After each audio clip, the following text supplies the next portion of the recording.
خلیفۃ المسلمین عالمہ صفا فاطمہ غیظ المنافقین کو آپ خلیفہ بننے کے بعد کیسے دیکھتی ہیں؟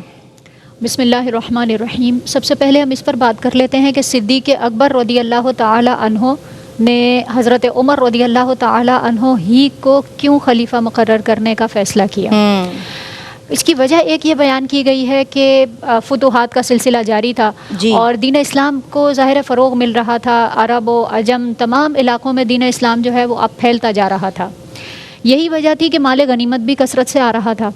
جب مال غنیمت بھی آئے گا اور فتوحات بھی ہوں گی تو اب دین اسلام پر قائم رہنا، جبکہ آپ کو پتہ ہے مال و دولت کی کثرت ہو تو پھر انسان جو ہے وہ غفلت کا شکار ہو سکتا ہے۔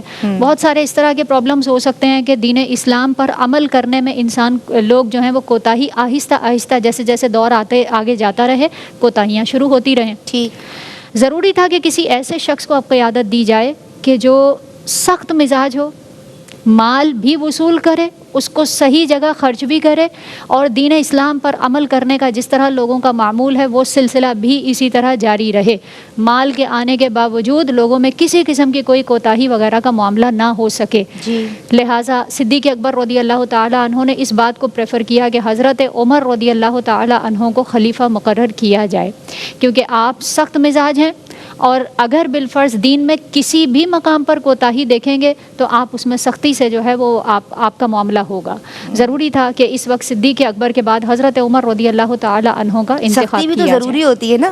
بالکل، بعض اوقات تو بچے بات مانتے ہی ذرا ڈنڈے سے ہیں، غصے سے ہیں، اور یہ ہے کہ پھر انشاءاللہ نرم پہلو پر بھی گفتگو ہوگی، جیسا کہ پہلے محبت رسول کے حوالے سے گفتگو ہوئی۔ محبت وہی کرتا ہے جو نرم دل ہوتا ہے۔ سبحان اللہ۔ محبت اپنی جگہ ہے، لیکن جہاں جہاں سختی کی ضرورت ہے تو وہاں حضرت عمر رضی اللہ تعالی عنہ سے بہتر کوئی نہیں۔ بے شک بے شک، آپ ان کا دور دیکھ لیجئے۔ جی بالکل، وہ سختی نہ ہوتی تو ہمیں اتنی فتوحات نظر کیسے آتی؟ جی بالکل۔ اچھا، پھر یہ ہے کہ خلفائے راشدین جو ابتدائی 4 خلفاء ہمیں نظر آ رہے ہیں، ان کا آپس میں لنک بھی کس طرح کا ہے، میں یہ بھی یہاں پر عرض کرنا چاہوں گی۔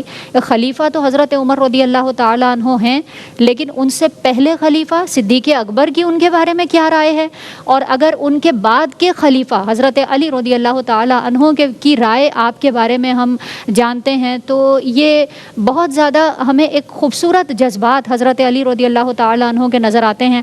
آپ فرماتے ہیں کہ حضرت عمر رضی اللہ تعالی عنہ کی زبان سے جو ہے وہ اطمینان قلب کے موتی جھڑتے ہیں، سکون قلب کے دریا بہتے ہیں، اور راحت جاں کے پھول جھڑتے ہیں جب آپ گفتگو کرتے ہیں اور جب آپ کلام فرماتے ہیں۔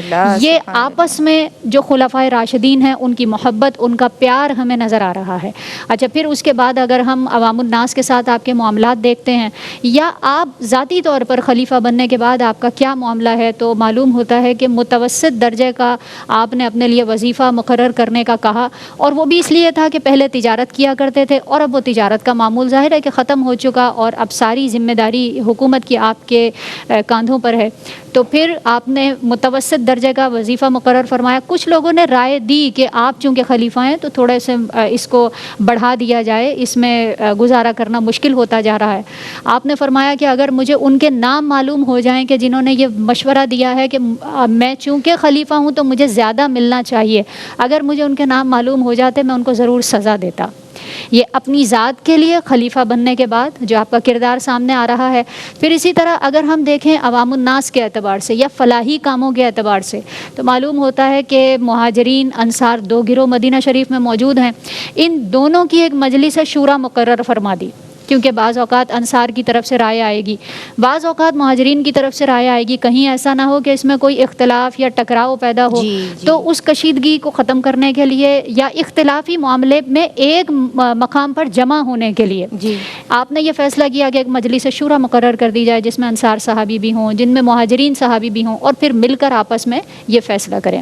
اسی طرح ہم دیکھتے ہیں کہ ججز کا تقرر یا پولیس کا باقاعدہ طور پر تقرر کرنا، اسی طرح زراعت کے معاملات ایک طرف آپ یہ دیکھ رہے ہیں کہ حکومت کے نظام کو یا جنگی معاملات کو کیسے بہتر بنایا جا سکتا ہے، دوسری طرف عوام الناس کے لیے جو چیزیں فلاح کے طور پر ان کے لیے نافع ثابت ہو سکتی ہیں ان کا بھی انتظام فرما رہے ہیں، زراعت کے انتظام کو بہتر فرما رہے ہیں، پھر مساجد کو تعمیر کروانا، مدارس کو تعمیر کروانا، اسی طرح اساتذہ کرام کی جو تنخواہیں ہیں ان کو مقرر فرمانا، اسی طرح مہمان خانے باقاعدہ طور پر یعنی اس ہمیں وقت آپ بنائے جاتے تھے. بہترین منتظم بھی نظر آتے ہم یہ دیکھ رہے ہیں کہ ہمہ جہت ہر مقام پر آپ کی توجہ ہے، دینی معاملات، جنگی معاملات، یا اپنے اہل خانہ کے معاملات ہو گئے، یا پھر اس کے علاوہ لوگوں کی فلاح اور بہبود کے کام ہو گئے، سب کی طرف ہمہ جہت ہمہ وقت آپ کی توجہ ہے اور سب معاملات کو ایک ساتھ آپ دیکھ رہے ہیں. سبحان اللہ. پھر انڈیویجولی اگر بات کریں تو آپ راتوں کو، جیسا کہ آپ نے بیان بھی کیا کہ